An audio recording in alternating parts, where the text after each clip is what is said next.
بسم الله الرحمن الرحيم الحمد لله رب العالمين الصلاة والسلام على سيد الأنبياء والمرسلين اللهم علمنا ما ينفعنا وانفعنا بما تعلمنا وزدنا بفضلك علما وتعليما إنك على كل شيء قدير. Okay, so he's going to specifically mention now al-kalam fi ijma' ahl Medina wa ilmihim. This in reality is connected to a bunch of other topics. Okay, it's related to the discussion of um, uh, the fatwa of a Sahabi. Is a fatwa of a Sahabi a proof? Is the fatwa of a Sahabi a proof if إذا لم يعرف له مخالف? If there's no proof, there's no anybody else saying something. So it's not there's two fatwas, but there's one fatwa of one Sahabi, and that's it on this issue. Is that a proof? It's also an issue of just the nature of hadiths, right? So if we go back to hadiths, and we spoke, for example, I think last week or the week before about marasil and how different they are. Similarly, hadiths are not all the same. And in general, the hadiths of Medina are very nice and clean, right? Whereas the hadiths of Iraq are not. So if you read, that's like, where did hadith criticism really begin? It happened in Iraq. So you could argue in an extreme way, everything's fine, apart from in Iraq and Damascus and those places, these big they have a crazy problem with hadiths, and just forget all of those people, right? So that's a bit of extreme situation, but it's true, right? So for me, for example, as somebody who is a talib ilm, somebody who is an educator as well, when I look at like where should you start in your hadith sciences, you start with the Muwatta of Imam Malik, qawlan wahidan, right? But why? Because the hadiths are the andaf hadith, and there's nothing complex going on. So you get used to short chains of narration, you get used to clean hadiths, mawqufat, right? If you go to something like Tirmidhi or Bukhari or something, there's issues. There's issues that you have to deal with. So it's a bit of a complex picture. It's not as simple as Amal Ahmadina. Furthermore, when you say Amal Ahmadina, who do you mean? Do you mean the consensus of the Kibar Tabi'een of Medina? Or do you mean Awsatihim? Or do you mean Sigharihim? When? So Dr. Umar Farouk, those of you familiar with him, in his PhD on the Amal Ahmadina, he did it, I believe, in Chicago or somewhere else. I don't know where he did it. He spoke about when you say wala amalu indana, Imam Malik will say wala amalu indana. What does he mean by that? And he tried to kind of like see if there's a difference between different terms between al amalu indana or al amal alladhi la ikhtilafa fihi fi baladina, right? These different terms, right? So if somebody would like to do that, I don't think he did it, I think, in the 70s.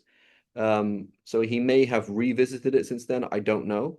But anyway, I remember there were some issues with it, some hadith issues where they weren't that, weren't that amazing. So anyway, it's worth looking again.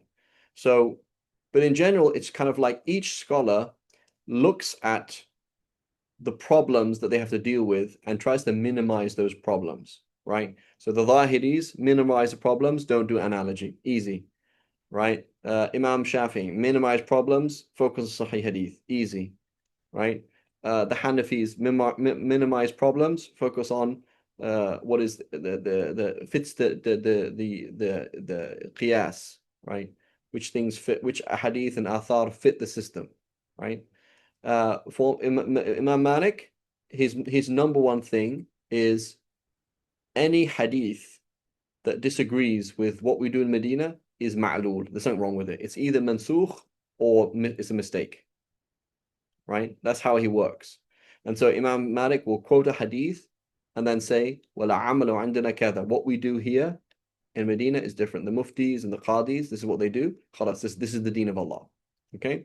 And so just put a little note. See Dr. Umar Farouk's PhD is in English on that. Ibn Taymiyyah also has an essay on it, but slightly different in reality about what he means by Amal al-Madinah. Um, see as well in just put a little note for future reference. Madkhal ila ilm al-Sunan by al-Bayhaqi, and he talks about Imam al-Shafi'i, um, discussing whether or not we should accept Iraqi hadiths, period. So Imam al-Shafi'i, he made the point that we should accept Iraqi hadiths. But the fact that he's saying we should that somebody should say otherwise is indicative of the fact that in the Hijaz, in Mecca and Medina, it's much simpler, right? The whole issue of hadith is much simpler, and all the problems and the complex problems and the ways of solving them are not really an issue, right? So it's a kind of a combination of different things. Similarly, put a little note and say, see رسالة ليث ibn Sa'ad إلى الإمام Malik as found in تاريخ يحيى بن معين برواية الدوري. Right, so the Tarikh Yahya Ma'in, there's two riwayas. There's a Darimi, the author of Sunan Darimi, and a Duri. Right, so whenever we're quoting Yahya Ma'in, we're going to be quoting a Duri or a Darimi. So in Duri's Tarikh Yahya Ma'in, the very last section is Yahya Ma'in quoting the letter that was two letters or three letters sent between Imam Malik and Layth and Malik on this issue. Okay? I know, just read it. Just read it, you'll see. And it's not that long. And so, and why Imam Malik. So Imam Malik has an extreme amazing adab, and he's just telling Layth ibn Sa'd that we've heard that Layth ibn Sa'd is very close to Imam Malik, similarly, many similar shuyukh, but he's in Egypt. And he said, we've heard some, you're an imam and people follow you, like, be very careful, don't go against Amal Ahl Medina, right? And Layth ibn Sa'd disagrees and says, no, there's other Amal that might be better. Yeah, so that's the general picture, but the whole style is something that is shared in general by all fuqaha. The idea of the amal of the salaf is important, and then it's shared as well by each like the Kufans, they'll follow the amal of Kufa, and the Medinans the amal of Ahl Medina, right? But it's just very, very obvious and clear in the Maliki school, right? And the whole concept as well is very close to the concept of the Muhaddithin, right? So the Muhaddithin, when they're talking about the two sources, so we said Tarikh. Let me type them out for you, right? Can somebody Muhammad Amin, can you type it out for me? So Tarikh Yahya ibn Ma'in برواية الدوري.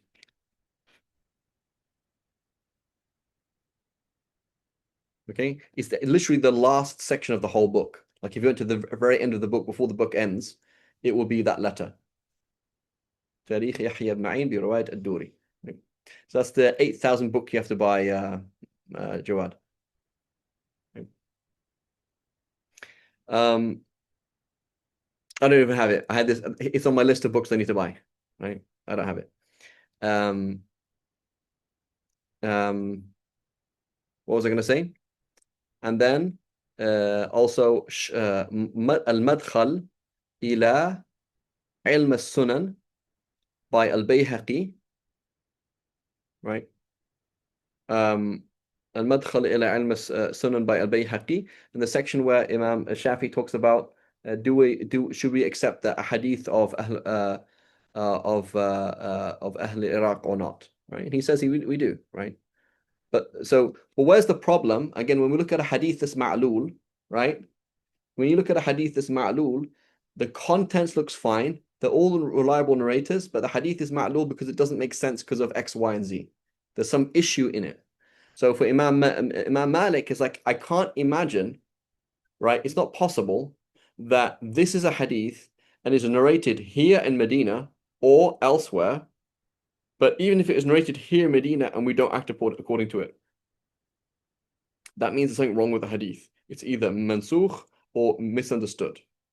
So the most important thing for Imam Malik is what is the amal of the fuqaha? What do the fuqaha in Medina do? Right? Not awam and nas. We're not interested in awam and nas, right? We're interested in right the consensus there. So, and then we mentioned as well the PhD of Dr. Omar Farouk, right? That's in English. I think it's you should be able to find the PDF online. Dr. Omar Farouk, etc. So he says, وقد تقدم أن مذهب مالك رحمه الله وسائر العلماء القول بإجماع الأمة ومن مذهب مالك رحمه الله العمل على إجماع أهل المدينة فيما طريقه التوقيف من الرسول أو أن يكون الغالب منه أنه عن توقيف منه عليه السلام, right? كإسقاط زكاة الخضروات. So the issue is, for example, we debate, do you pay zakat on vegetables? So you are living 150 years after the Prophet sallallahu alaihi wasallam, and you are living with people who are very, very, very careful about the deen, right? And none of the muftis say that you give zakat on vegetables. How is it possible that they change the deen of Allah, given that this would happen on a regular basis, right? Vegetables and fruits, there's no zakat. How? Like, how is it possible that they suddenly stopped applying the fard of giving zakat on vegetables? Right?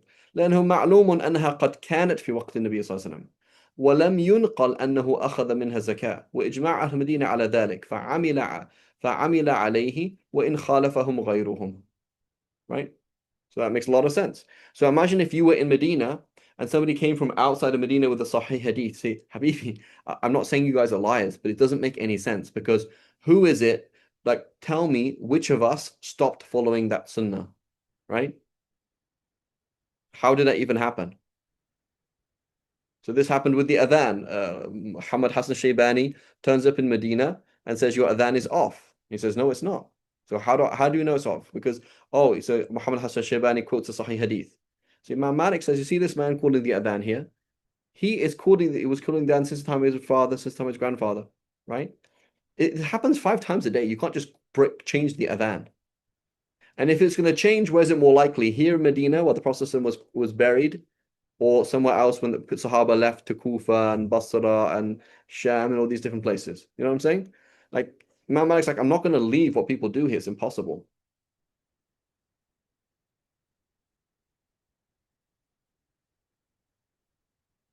Right? So there's many situations like that.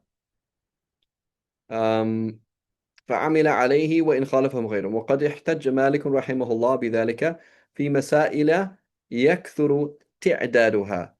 I'm not sure if it's actually تعدادها. Maybe Muhammad Amin, if you can check for me. I think it's تعدادها with a fatha. So often people say things like tikrar, but the word is tekrar, right? A tajwal, going around. A tes'al, asking lots of questions, right? A tekrar. So we say tibyan, that's true with a kasra, but I don't think it's ti'adad. I believe it's ta'adad. So if you can double check, please, Muhammad Amin.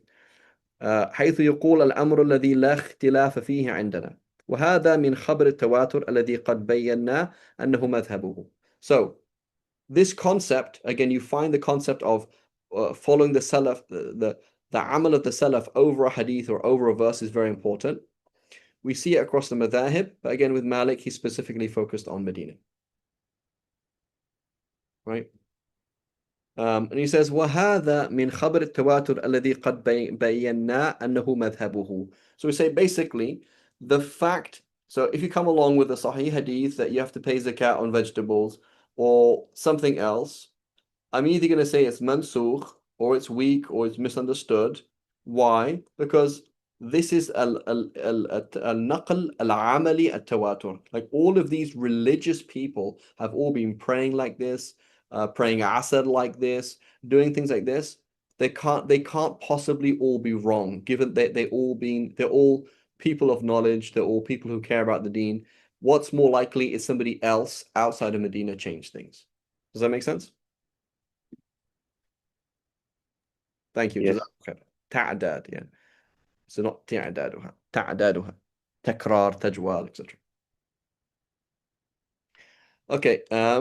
وحجته في أنهم أولى من غيرهم فيما طريق نقل عن النبي صلى الله عليه وسلم أن الرسول عليه السلام كانت هجرته إلى المدينة ومقامه right إقامته مقام means إقامة it's a مصدر ميمي ونزول وحي عليه فيها واستقرار أحكام شرائع بها وأهلها مشاهدون لذلك كله عالمون به لا يخفى عنهم شيء منه وكانت حاله right حال in Arabic we can treat it in three ways the word حال we can say حال جيد حال جيدة or حالة جيدة so we can treat it as masculine treat it as feminine or treat it actually as feminine with a تاء مربوطة حالة ممتازة right but the أفصح is like this وكانت حاله معهم إلى أن قبض على أوجه إما أن يأمرهم بالأمر فيفعلونه أو يفعل الأمر فيتبعونه أو يشاهدهم على أمر فيقرهم عليه فلما كانت لهم هذه المنزلة منذ عليه السلام حتى انقطع التنزيل وقبض النبي بينهم فمحال أي مستحيل أن يذهب عليهم وهم مع هذه الصفة ما يستدركهم غيرهم لأن غيرهم ممن ضعن منهم إلى المواضع هم الأقل والأخبار عنهم أخبار آحاد لأن عددهم مضبوط وأخبار أهل المدينة أخبار التواتر فكانت أولى من أخبار الآحاد right. So let's take a comparison. So in that letter that Layth, for example, sends to Malik, Layth says, one of the issues that I disagree with Amal Ahmadina is joining for rain. I disagree. You can't join for rain. So Malik quotes the hadith from Ibn Abbas that the Prophet ﷺ joined in Medina. And then he follows it up with the fact that Ibn Umar used to join with the rulers when it was raining. During Maghrib and Isha when it was raining. Okay?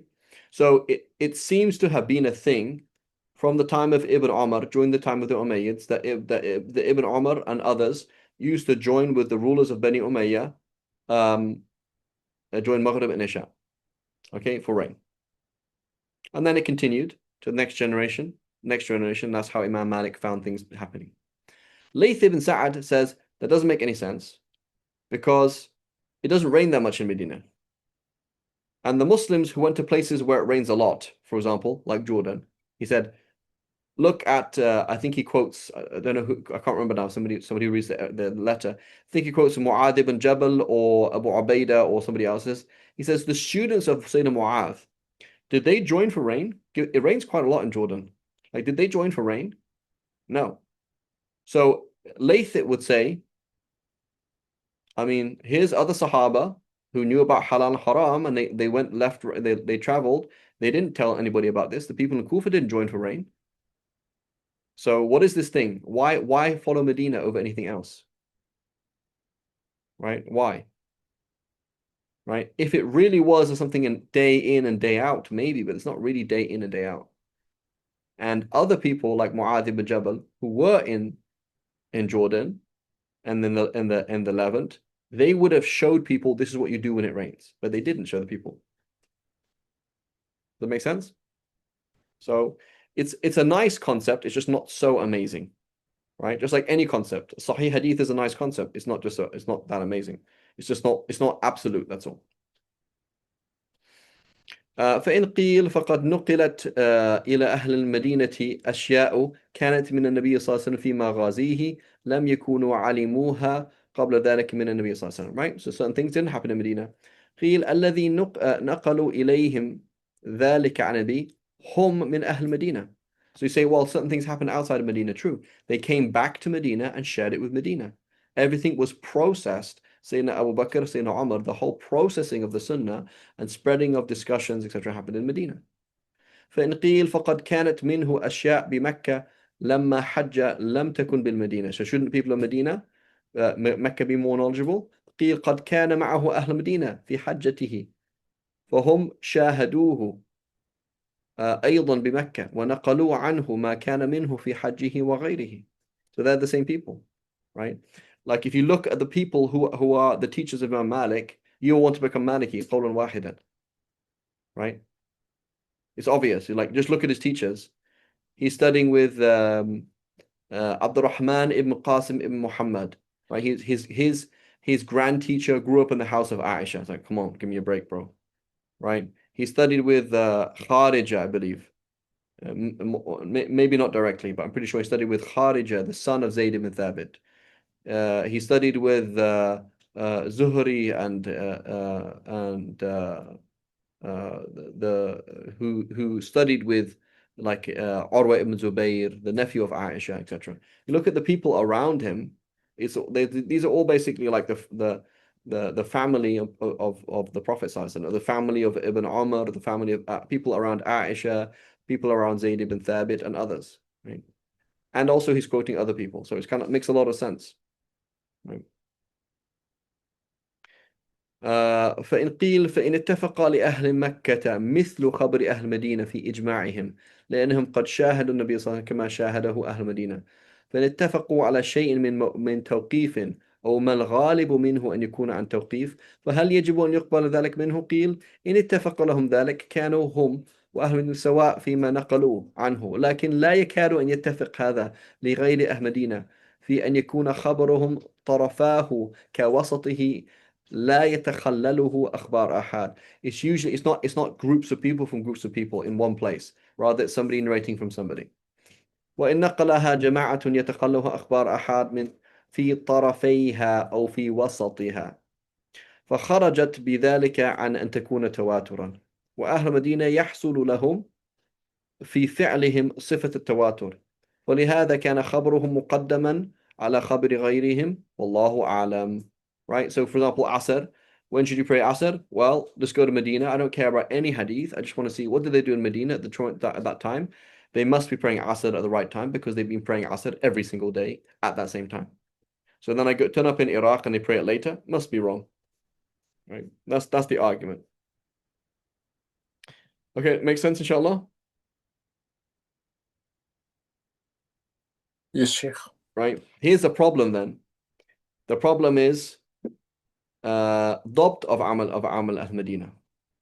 So Sahih Hadith is something that's objective. I can come up to Imam Shafi'i, find a hadith that he uses and disagree with him and say the hadith is not Sahih. Right? I can find another Sahih Hadith that he doesn't use and use it. Right? It's fairly objective system. How, besides Imam Malik, how else am I going to find Amal al-Madinah? Is there any source that documents the Amal al-Madinah apart from Imam Malik himself? Basically not. It doesn't exist. So what's going to happen then as a Maliki is you're going to do a trick. You're going to say Amal al-Madinah is a hujjah because it's tawatur. Imam Malik said this. I don't know why he said it, but it must have been Amal al-Madinah, therefore it's true. Can you see that? Let me repeat. Imam Malik says something. I don't know why he's saying it. So it must be Amal al-Madinah, and Amal al-Madinah is a proof, so therefore Imam Malik's right. So is it something that I can critique? Is it something that I can question? Is it something that the ashab of the school can build on, or is it? Nope. No, not really, right? So even, for example, some of the early Hanbalis, I'm sure you're going to find early Hanbalis looking at a mas'ala where Imam Malik, where Imam Ahmad, for example, used a weak hadith and they disagree. They said the hadith isn't sahih or is too weak. He's saying it's weak and they're saying it's too weak, right? Or he's saying it's sahih and they say otherwise, right? Where it's an issue of ijtihad, is it sahih or not? There's somewhat level of like, you can actually be critiqued, right? So that's the problem with Maliki school in that. It's like it's kind of like you're hiding behind this invincible, unprovable proof, right? It's kind of, So for example, the issue of what? Raf' al-Yadayn, the issue of qabd and sadl in prayer, right? So they'll come along and they'll say Amal al-Madinah, and you're like, wow, that's so cool, right? And start praying with your hand by your side, right? And then you start looking and you realize it's not that clear at all. So why is it that that mashhur in the Maliki school is that they pray with sadl? Is basically that's what Ibn Qasim quoted Imam Malik to have said. and Ibn Qasim spent 20 years with Imam Malik, so he should know Imam Malik's fatwa better than anybody else, better than Ibn Wahab or Sahnun or any of those other people, right? And then, and then basically have this one quote in the Mudawwana where he says, "Lam urahu or lam arahu fil fard." Right? I haven't seen it, or I don't believe it's the case in the fard. So then you're going to say, oh, but Imam Malik narrates the hadith that you put your right hand over your left hand in prayer, and then doesn't act upon it. And so now we're going to assume that it was Amal Ahmadina and make this whole kind of argument that is impossible to disprove. Right? When in reality, it's not that clear in the Maliki school. There are other narrations from Imam Malik. There aren't other narrations, what exactly did the whole of Medina always do? Right? It's not, things are never as clear as they seem. Right? They're never really as clear as they seem. Right? Does that make sense? Yes. Go ahead, Arias. So in reality, everything is based on what did Imam Malik say and why did he say it, and the assumption is that it was Amal al-Medina and not it isn't mutawatir that they really did it. It is based on assumption that Imam Malik, not assumption, but it is based on what did Imam Malik say. So this first stage, which has to be answered, and the second stage is why did he say it? Yeah, and so here's a problem with all the madhahib, right? And with a slightly exception of the Shafi'i school, is we often don't know why people say what they say. We often don't know that. Like we don't really know what the dalil of Imam Ahmad is for something. It's not that clear. We don't really know what the dalil, what was the actual proof of Imam Abu Hanifa for this issue. We can kind of guess, but we don't often know exactly why. And sometimes a late scholar will come along and say, "Oh, the reason was this." Like that's not actually the dalil at all, right? Whereas Imam Shafi, it's usually much easier to do that, right? So, but at least, for example, if Imam Shafi was using a Sahih Hadith, you could critique it, whereas you cannot critique Imam Malik's narration of Amal Ahmadina because nobody else does riwayah of Amal Ahmadina, right? Like you could do some things, for example, Asr time, right? So Asr time, that's probably quite clear. You could go through other books and find out Sahaba and Tabi'in in Medina, when did they say Asr comes in? You could probably prove that. But a lot of the things that the Malikis talk about, you couldn't really prove from any source at all, besides one of Imam Malik's students asking him. And when we say one of Imam Malik's, we're talking specifically Ibn Qasim. So in reality, when you say this tawatur, the tawatur is in reality Ibn Qasim narrating from Malik, saying something that we don't really know why he's saying it, but we're going to assume is Amal Ahmadina. Does that make sense?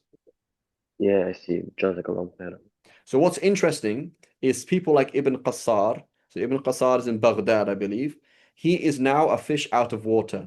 He's now debating with Shafi'is, with Shia, with Hanafis, with Hanabila, with everybody. So now it's interesting to see people like him. So if you go now open his book, Uyun al-Adillah, see issues where it seems like the proof of the Maliki school is Amal Ahmadina and see how he argues it, right? Similarly, one of my favorite books is Al-Qadi Abu Bakr in Arabi's commentary on Tirmidhi. So Aridatul Ahwadi. What does he do? How does he do things? Because it's important to see how somebody freely thinks using the system of the Mujtahid Imam, right? But if you don't know how they freely think, then you don't really know the system of the Imam. Does that make sense? Like looking Ibn Mundhir, look at Ibn Khuzaymah, they're Shafis, but not Shafi, if that makes sense. So a number of so people like this, like Ibn Abdul Barr, right? Look at scenarios where Ibn Abdul Barr goes against the Maliki school based on a Sahih Hadith that goes against Amal Ahmadina. How did he actually use it? How does he work? Right? So it'd be an interesting thing to do. Allahu A'lam. Okay, so now we're going to the next topic, which is the min mabahith al-alfaz, to do with language, which is we call it dalil al-khitab, or it's called mafhum al-mukhalafa. Right? مفهوم المخالفة. So there's two things. There's مفهوم الموافقة and مفهوم المخالفة. Okay? مفهوم الموافقة is a bit like قياس, right? Where you say like given that you mentioned X, I'm going to mention Y, which is very, very close to qiyas. In reality, it's kind of a form of qiyas. But we're looking at it from a language point of view. Okay? Mafhum al-mukhalafa is not a logical thing or a qiyas thing. Right? But mafhum al-mukhalafa is when you say, give the tall man this cake. That means don't give the short man the cake. Right? Give salams to the tall man. That means don't give salams to the short man. Okay? So is that or is that not a linguistic tool that we can use when interpreting Quran and Sunnah? Right? Mafhum al-mukhalafa.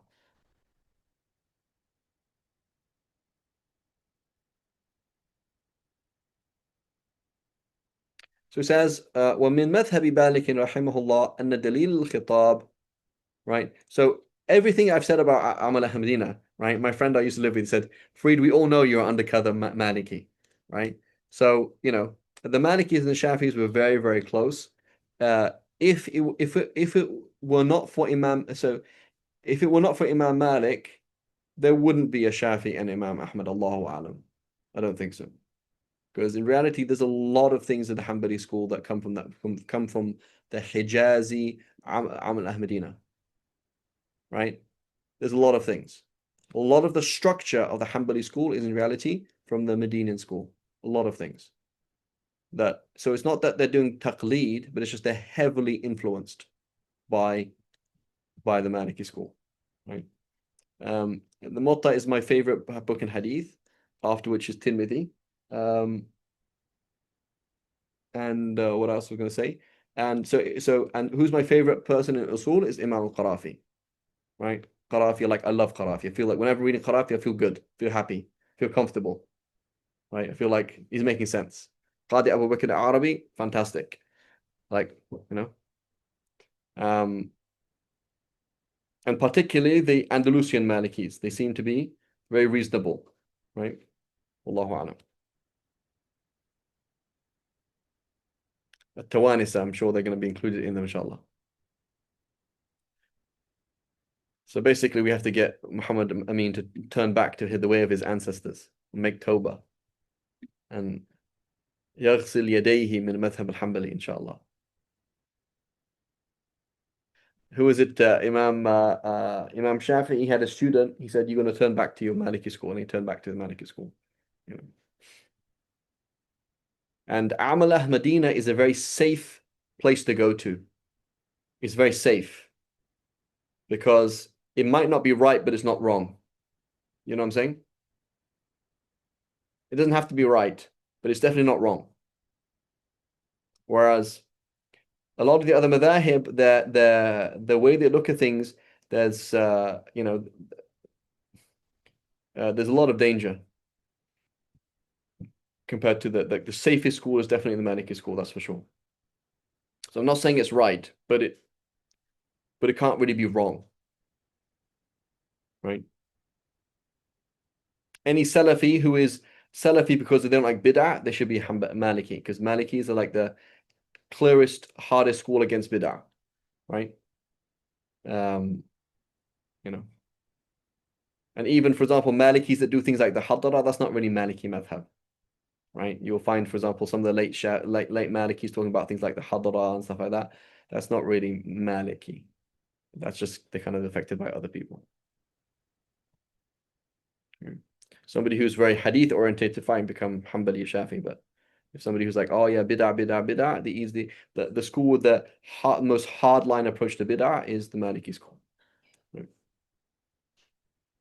Okay, so he says, ومن مذهب مالك رحمه الله أن دليل الخطاب محكوم به وقد احتج بذلك في مواضع منها حيث قال إن من نحر هديه بالليل لم يجزئه. Right? So لم يجزه لم يجزئه. So he's treating the Hamza as if it was a ya, right? So أجزأ يجزئ becomes أجزا يجزي, and so then it drops because it's treating it as a ya, but right? But لم يجزئه لقول الله تعالى ويذكرون اسم الله في أيام معلومات. Days. So that you should remember Allah's name, i.e. slaughter in these days, that means you can't do it at night. So when you say you do it in the day, that means you don't do it at night. That's called مفهوم المخالفة, right? And the best example of مفهوم المخالفة is إذا بلغ الماء قلتين لم يحمل الخبث, right? When water reaches 216 liters, it no longer can become filthy, i.e. unless it changes. The mafhum of it is, right? إذا لم يبلغ قلتين يحمل الخبث. It does become filthy, i.e. even if it doesn't change. Okay, that's called مفهوم المخالفة, right? وفي الغنم السائمة صدقة. In free-ranging sheep, in sheep that are free pasturing sheep or goats, there is zakat, i.e. there isn't zakat if they're not free roaming, right? That's in the Shafi school, for example. That's called مفهوم المخالفة. كقوله من دخل الدار فأعطه درهم, أي دليله, what does it mean then? دليله أي مدلوله من لم يدخل فلا تعطه شيئا. وهذا نص منه في القول بدليل الخطاب. So basically, Imam Malik was asked certain questions, and this is the way he did things. والوجه فيه أن ينظر عند ورود الخطاب بالشرط أو الصفة إلى السياق الكلام وما تقدمه وما خرج عليه الخطاب. فإن وجد دليل يدل على الجمع بين المسكوت عنه والمذكور صير إليه. Right? If they're actually the same thing, there's actually no difference, right? Then fine. وإن لم يوجد دليل أمضي الحكم على ما ذكر. So basically saying it's a secondary, it's a default thing. There could be other evidence, right? I'm not saying it's always the case, but when, so for example, I say, give this to Aryas and give this to Muhammad Amin. That doesn't necessarily mean don't give anything. Like, give some food to Aryas and give some food to Muhammad Amin. That doesn't necessarily mean don't give some food to anybody else, does it? But he's saying the default is that's the case, right? ثم ينظر في الحكم المسكوت على سبيل ما ينظر في الحوادث التي لا نصوص فيها، فقد يقع السؤال عن شيء على صفة فيخرج الجواب مقيدا به, right? So I say, if I killed my brother, do I have to pay the blood money? And he says, yes, if you kill your brother. Doesn't mean if you don't kill your brother, if he's not your brother, there's no diya, right? So sometimes if you might ask a question, right? So somebody, and they might respond in the same way, that's all. ولا يكون في ذلك دليل على مخالفة المسكوت عنه للمذكور. كمن أقر لرجل ب1000 دينار فقيل له إن كان له عليك 1000 درهم فأخرج له منها. كالعالم إذا سئل عن رجل قتل ابنه فيقول عالم من قتل ابنه فلا قود عليه، فيكون ذلك شرط في الأب وحده, right? لأنه لا ينفى القود في غيره, right? Whoever kills his father cannot have qisas done to him, right? That's specific to father. It doesn't mean, right? It doesn't mean it's not specific to anything else. وهذا كما نقول إن سائلا سأل النبي صلى الله عليه وسلم عن المسح على الخفين هل يمسح المسافر 3 أيام فقال يمسح المسافر 3 أيام. لا يكون مقصورا على سؤال, right? It doesn't mean that you can't wipe on it for more than that. So the Malikis, they say it's mutlaq. You can do it for as long as you want, right? We say it's going to be for 3 days maximum. So that if I ask the question, can I wipe on my khus for 3 days? Yes, a wiping person can wipe for 3 days. That doesn't logically mean that I can't do 4 days, right? It's not a logical proof. وكذلك يخرج ما روي عن النبي صلى الله عليه وسلم أنه قال في سائمة الغنم الزكاة أنه سؤال سائل عن هذا وما أشبهه. So the Maliki say that's just so Ya Allah, Ya Rasulullah, I have sheep that are freely ranging. Do I have to pay zakat on it? Right? And the Prophet said, yeah, on freely ranging sheep and goats, there's zakat. That doesn't mean there's not zakat if they're not free ranging, freely roaming, right? أنه سؤال سائل عن هذا وما أشبه فلا يكون مقصورا على سؤال لقيام الدليل على العاملة كالسائمة في وجوب الزكاة فيها. Right? So the Shafis, we say no, right? And similarly, an ijtihad of kharaja makhraj al-ghalib, right? You might mention it here. What's the verse? وربائبكم اللاتي في حجورك في حجوركم, right? For وربائب what's the verse? I can't remember now, but it mentions your stepdaughters whose mothers you have slept with and who live with you. So there's two criterions mentioned in the Quran. Your stepdaughters whose mothers you have slept with and who live with you. So are they both criterion? Does it mean so you can't marry your stepdaughters if you've slept with their mothers, A, and B, if they live with you? So that means you can marry them if they don't live with you? No, we say the first is an actual qaid. The first is an actual condition. Like if you consummate the marriage with her mother, then she's now haram to you. She's now your mahram. If you don't consummate the marriage with her mother, then you could marry her. Right? But whether she lives with you or not, kharaja makhraj al-ghalib. That's just that's just normal, like just like a normal way of speaking, a turn of phrase. It's not a qaid. It's not a condition, right? So we might say, oh, this is kharaja makhraj al-ghalib. That's all, right? It's not you can't la mafhuma lahu, right? You couldn't flip it and say, well, that means if they didn't live with you, you could marry them, right? وقد يرد الحكم في شيء مذكور ببعض أوصافه فيكون فيما سكت عنه قد ما قد يساوي المذكور في حكمه ويكون منه ما يخالفه. ألا ترى إلى قوله عز وجل وحلائل أبنائكم الذين من أصلابكم, right?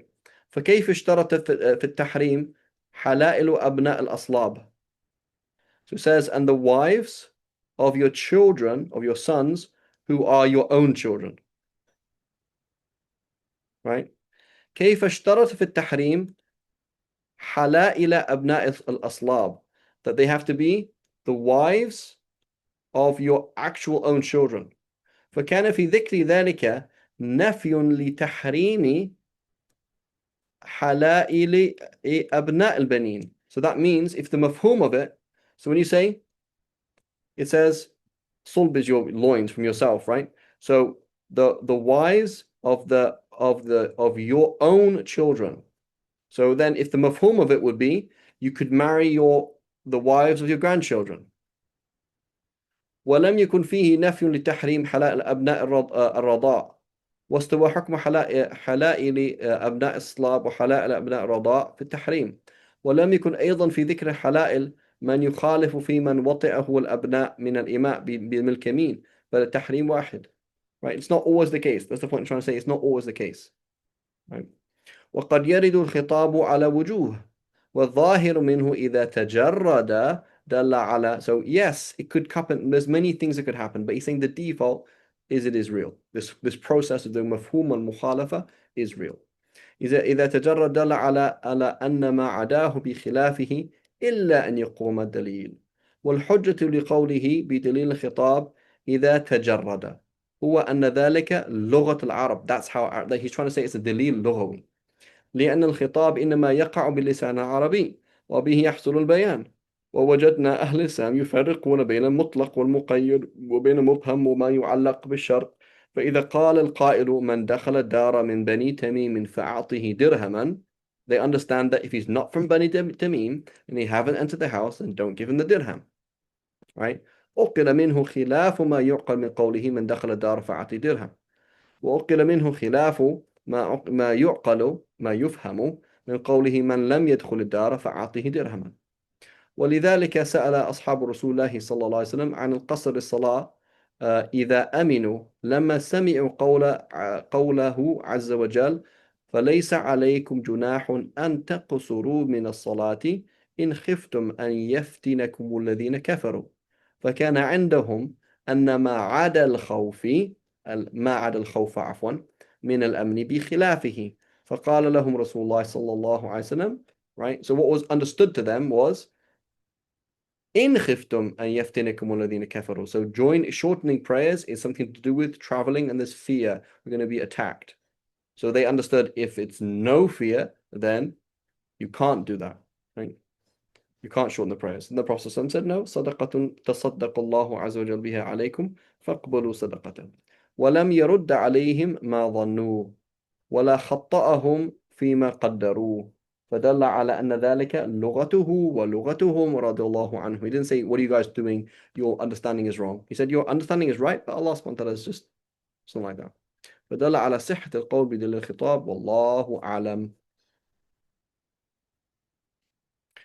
So he says, القول في الأسباب الوارد عليها الخطاب.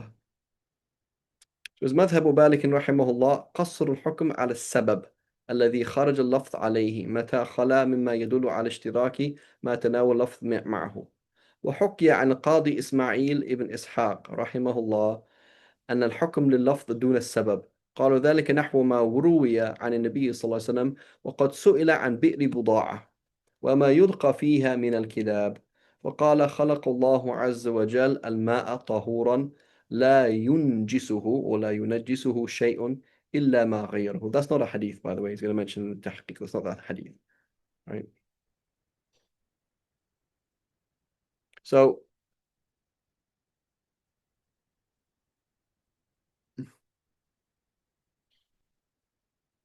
here, right, the issue is, do we look at the specific reason for the question, or do we look at the language itself? So this is important because the Hanafis, we were in the Shafi, for the Jumhur, when we talk about a nas, we mean something that could only be understood in one way, lughatan. Right? Lughatan, this sentence could only be understood in one way. They mean, the Hanafis, they say, what was that the nas is something that responds to the question being asked. So is it halal for me, Farid Dingle, in the 21st century, to live in a non-Muslim country, given this, and you say, given this, and given who you are, yes. So you answered my question, as opposed to, you mentioned something in a very clear way that was clear and couldn't be understood any other way, but it wasn't answering my question, right? So the sabab, the reason, the context, is that relevant or not, right? So here's a context here, for example. The Prophet was asked about bi'ri buda'a, and he said it's fine, right? He says, "Inna al-ma'a tahurun la yunajjisuhu shay." I believe that's the hadith. Inna al-ma'a tahurun la yunajjisuhu shay. Right? The rest of it, Allahu a'lam, is a bit funny. فحكم للماء بأنه طهور جنسه دون الماء الذي سئل عنه. I'm not talking about anything else. فدل على أن كل ماء وصفه كما ذكر لأن اللفظ يقتضي ذلك. Right? So it's not specific to بئر بضاعة. والحجة له أنه لما كان الموجب للحكم هو اللفظ دون السبب وجب أن يكون هو المراعى دونه. Right? We're looking at, so the phrase that we use, العبرة بعموم اللفظ لا بخصوص السبب. Right? العبرة بعموم اللفظ لا بخصوص السبب. Right? That's the question that we're discussing about. والحجة للوجه الآخر وهو قول مالك رحمه الله هو أن السؤال يفتقر إلى جواب والجواب سببه السؤال فقد صار كل واحد منهما سببا لصاحبه لا بد له منه ولما كان السؤال مقصور على سببه كان الجواب كذلك والله أعلم. So it's أباب القول في الزائد من الأخبار. So again, this is very similar to the issue of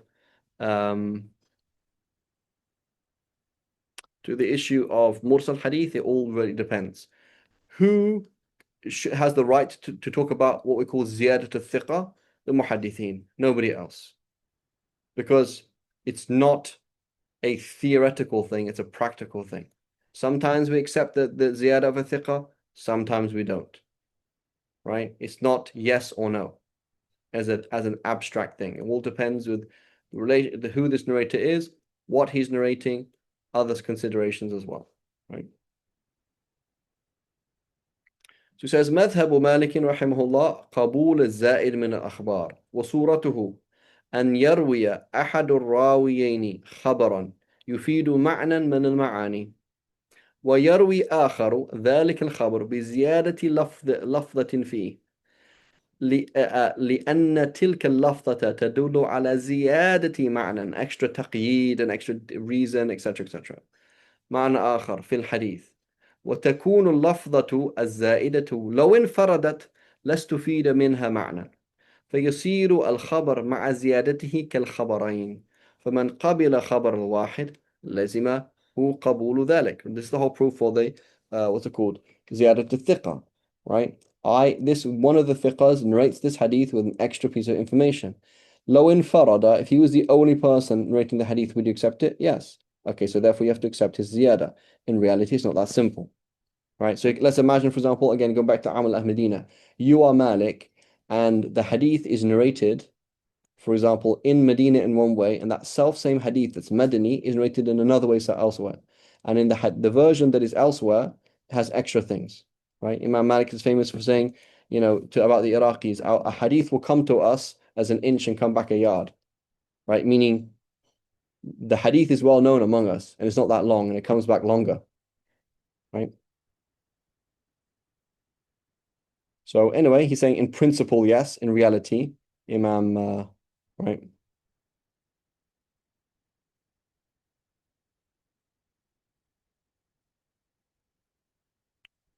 Right, and so a good example of that is the different versions of the hadith of washing the dog 7 times, right? So is it 7 times the dog filth 7 times? Is it seven times once with earth? Is it 7 times and an eighth with earth? So what does Imam Malik do? He keeps it to 7. Right? I don't think they mention earth, do they, in the Maliki school? I don't think so. فَلْيَغْسِلْهُ سَبْعًا, that's it. So they mentioned that it's 7, and you mentioned nadban, right? Min bab al-nadb, that's recommended. Maybe somebody can double check. I'm pretty sure in the Maliki school they don't mention the word earth, the earth. So that's an example of not accepting the extra. Does that make sense?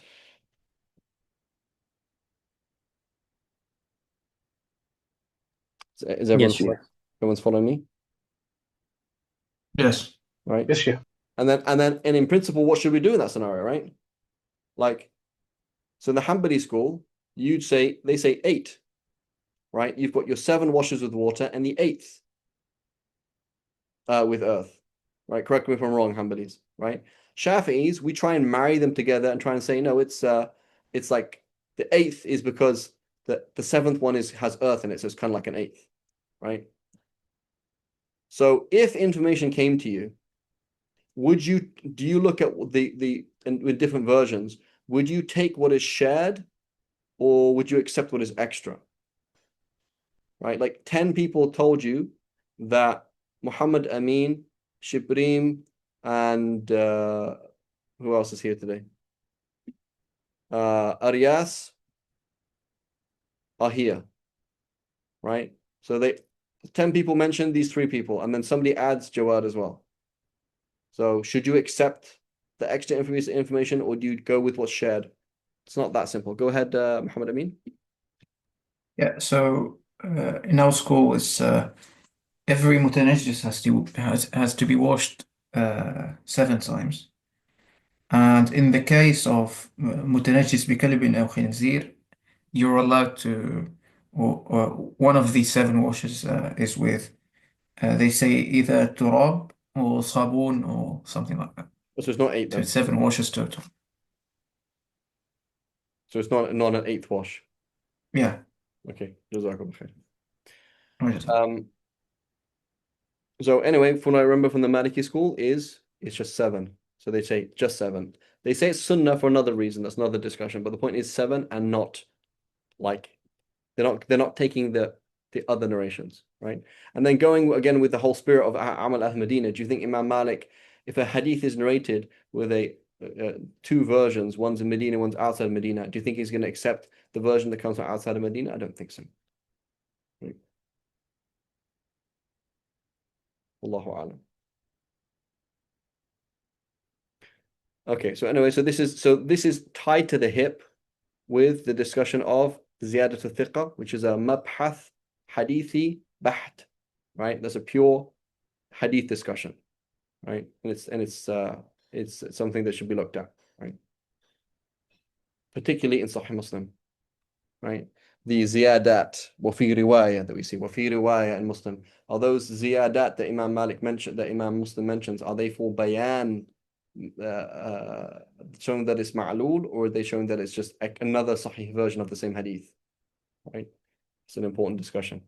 Anyway, so bab al-qawl fima yakhussu bihi al-umum. So we know that the am, right? Every Tunisian is wealthy, right? That's the word every. Tunisians are wealthy. That means all Tunisians. Any Tunisian you meet will be wealthy. That means all, right? So whenever you can have a statement that means all, right? The Tunisian is wealthy. I mean, the generic, I mean all Tunisians, right? So this is the am. How can you do takhsis of it? How can you limit it? So it says مذهب مالك رحمه الله أن الآية العامة إذا كان في العقل تخصيصها خصت به وإذا لم يكن في العقل تخصيصها فإنه يجوز أن يخص بالآية الخاصة وكذلك بالسنة المتواترة وبالإجماع وخبر واحد وبالقياس, right? ومما خص بالكتاب قوله عز وجل إلا على أزواجهم أو ما ملكت أيمانهم فإنهم غير ملومين فكان عاما في الجمع بين الأختين بملك اليمين ثم خصه قوله تعالى وأن تجمعوا بين الأختين إلا ما قد سلف, right? So it says إلا على أزواجكم أو ما ملكت أيمانكم, so that means you could own 2 females and be intimate with both of them. فكان عاما في الجمع بين أختين بملك اليمين ثم خصه قوله تعالى وأن تجمعوا بين الأختين إلا ما قد سلف, right? But you can't do that. وكذلك خص قوله عز وجل والمطلقات يتربصن بأنفسهن 3 قروء بقوله تعالى واللائي يئسن من المحيض من نسائكم إن ارتبتم فعدتهن 3 أشهر واللائي لم يحضن وأولئك, etc., right? So it's now تخصيص of that. فدل ذلك على أن قوله تعالى أو ما ملكت أيمانكم إلا أن تكون أختين فلا تجمعوا بينهما في الوطأ. So generally speaking, for the Jumhur, we have no issue with takhsis. Okay? We can take a Sahih Hadith. He's going to mention Sahih, where's he going to go? Sahih Hadith. ومما خص من الكتاب السنة قوله عز وجل والسارق والسارقة فاقطعوا أيديهما جزاء بما كسبا. هذا عموم, right? السارق, that means any thief, right? And then it says وبين الرسول عليه السلام أن السرقة من غير حرز لا قطع فيها, right?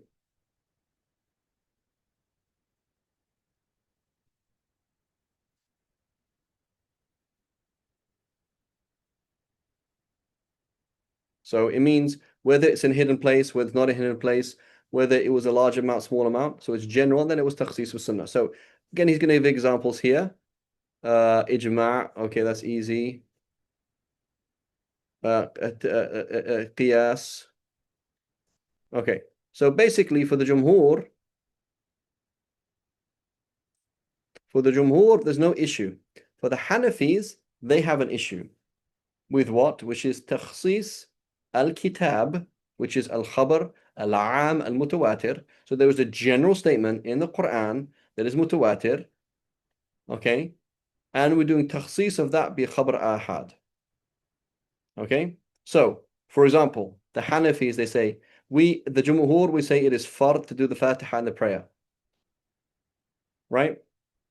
You cannot pray without the Fatiha. They say it's wajib, not fard. Why? Because the verse فَقْرَأُوا مَا تَيَسَّرَ مِنْهِ is عام, ma, anything. Okay? And along we've come along is we've had what's called takhsis mustaqil. Right? Takhsis mustaqil is takhsis that's in another text. It's a separate text. Right? As another source. Right? Like it's not in the same sentence or anything like that. So you had takhsis mustaqil is in something else, another ayah, etc., another hadith. And this is a dhanni from dhanni thubut and dhanni dalala. So they have something that is قطعية ثبوت قطعية الدلالة, which is فَقْرَأُوا مَا تَيَسَّرَ مِنْ, read whatever you want. Whatever definitely means whatever, A, and B is mutawatir. So we're not going to do takhsis of this with a hadith, right? لا صلاة إلا الكتاب or القرآن. Okay? We're not going to do a takhsis with that. That's what they say. Right? Why? Because لا صلاة maybe لا صلاة مقبولة maybe لا صلاة كاملة. It's not قطعية الدلالة, nor is it قطعية الثبوت. Okay? So they're going to make it wajib and not fard. Similarly, many other issues like that, but the issue of joining prayers, same discussion. Right? Excuse me. We say, why are the Jumhur more willing to do that? Because the way we look at the Am, the Hanafis look at the Am as qat'iyyat dalala. We look at it as dhanniyat dalala. Right? So, inna salata kanat ala al-mu'minina kitab mawquta. We say, نظن أنه يشمل كل صلاة كل صلاة وكل مصل right? But we don't know that. When we have a hadith that says the Prophet joined prayers on a journey, fine, not a problem. Not a problem. Right? For the Hanafis, they say no, you can't do that. You can't do takhsis of that verse of the Quran with a khabar ahad that is muhtamal. You can't do that. Does that make sense? Yes, sir. Yes. Right? Yes. So they will be labeled as Quraniyun. Oh, you just ignore the Quran, right? And it's important to understand that many of the ahadith that we see, for example, the beginning of Ibn Majah and other places that mention, for example, that one day there's somebody going to come along and say, oh, it's not in the Quran, right? So therefore I don't follow it. It's muwajjah to these Mu'tazila / Hanafis, because Hanafis are often generally Mu'tazila, right? So it's a kind of there's a genuine kind of attack on them, like how are you in this hadith is sahih, why you're not following it, right? And it goes to how they approach the language, because so the question really about joining prayers, where should it start? It should start with العام هل يشمل جميع أفراد جنسه قطعا أو ظنا. That's where it should start, because once we decided that, then we can start looking at what the hadith means and sahih, da'if, and everything else. But until we define that, it doesn't make any sense. So usul is very important in giving structure to the argument and use to the argument. Otherwise, it's useless. We go around in circles. So it is not that the Hanafi doesn't follow hadith. Is that the Hanafi has a linguistic discussion. An objective linguistic discussion is when you say men are annoying, does that mean all men categorically, or does that mean most men? Austrians eat really nice food. Does that mean all Austrians, or does that like categorically, or does it, when I'm saying it, am I saying it categorically or am I saying it probabilistically? Is it qat'i or dhanni? The Jumhur say dhanni, Hanafi say qat'i, right? And chances are that if you're debating with this person about joining prayers and not joining prayers, and should Hanafis, he probably doesn't even understand what that means anyway, right? So we don't want to do what's it called? We don't want to do like ilzam, like silence people, right? But there can be gentle ifham with a ha. Ifham, afhamahu, is to shut somebody up. Like, bro, you actually don't understand the argument. Like, just admit the fact that you're not intelligent enough to discuss halal and haram. Please admit that. He says, I admit that. Okay, then don't talk about it then. He says, still haram. There we go, subhanAllah. Right? So most of these people are just not very intelligent. As simple as that. They're just not very intelligent. You see, subhanAllah, Sheikh, who is it? Sheikh Sheikh Muhammad Abdul Wahid. Right? I see his post and like, poor guy, he's just talking to he's talking to very unintelligent people on a regular basis, right? That's just how it is. Like unintelligent people with microphones and YouTube channels. They're just not very intelligent. And so it's very important to help people understand that they don't understand. Right? And that's okay. Right? And then for us as well, find out where is the actual discussion, where should we start, right? This is what we do in al-Bahth wal-Munadara, right? Which is kind of part of usul as well. In al-Bahth wal-Munadara is where does the discussion start and how does it end? Right? It doesn't have to end. I don't have to end it, and you don't have to end it. It will naturally be ended if we get to this position. Just like in chess, right? I'm playing chess with Shibrin, right? Because it's makruh in the Shafi school and haram. It's haram in the Hanbali school, right? Yeah. Yeah. So anyway, I'm playing. So they have a discussion in Shafi fiqh. Can a Shafi play chess with a Hanafi, given that it's i'ana al-haram, right? So anyway, it's makruh in the Shafi school, haram, right? We're playing chess. And I have checkmate. I said checkmate. And he still keeps playing. I'm like, Habibi, what are you doing? Right? You've lost. Khalas. Checkmate. That's it. So it doesn't make sense. So we have to, there's a useful discussion. Instead of pulling out the hadith, we're not even looking Bukhari and Muslim yet. I want to know اللفظ العام هل يشمل جميع أفراد جنسه قطعا or ظنا. And that's the discussion. And until we finish the discussion, we are not going to open any books at all. Okay, then we can start discussing other things. Does that make sense? Yes. Yes, sure. Khair. Okay, let's find a good place when it says. Okay, let's quickly finish this inshallah because it's the same point. It says ويجوز عند مالك تخصيص الظاهر بقول الصحابي الواحد إذا لم يعلم له مخالف وظهر قوله لأن قوله يلزم فيجب التخصيص به لأنه يجري مجرى الإجماع. So in reality, what's going to be happening is the following. What's going to happen is going to be there is a verse of the Quran. Imam Malik is going to quote a Sahabi. That is going to become the amal of Ahl Medina, and then they're going to treat it as ijma', right? So this is what's called al-ijma' as-sukuti. The Shafis do it a lot as well. They'll say, afta bihi fulan walam yu'lam lahu mukhalif, right? So that's called al-ijma' as-sukuti, right? Al-ijma' as-sukuti, which is for the Shafi'is بمثابة al-ahadith al-ahad. It's like a hadith al-ahad, right? And so in reality, it's a bit of a, when you get to the specifics of it, it's quite tricky to kind of really understand what's going on there. This is وكذلك مذهب مالك رحمه الله في السنة إذا كان اللفظ بها عاما فيخص مثل ما ذكر, right? So the point is doing تخصيص of a hadith with another hadith.